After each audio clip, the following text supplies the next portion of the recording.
Sa ulo ng ating mga nagbabagang balita.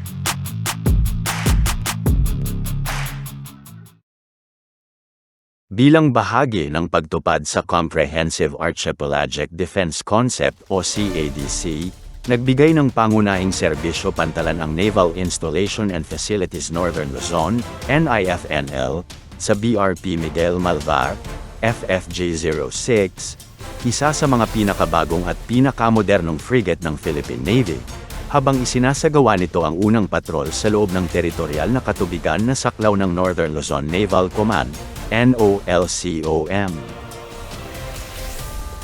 Ang hakbang na ito ay patunay ng patuloy na dedikasyon ng hukbong dagat ng Pilipinas sa pagpapanatili ng kakayahan ng kanilang mga barko sa operasyon at sa pagpapalakas ng pambansang depensa sa karagatan sa iba't ibang bahagi ng ating kapuluan. Sa pamamagitan ng ganitong mga inisyatiba, ipinapakita ng Philippine Navy ang kanilang matatag na paninindigan sa pagtugon sa mga hamon ng seguridad sa karagatan,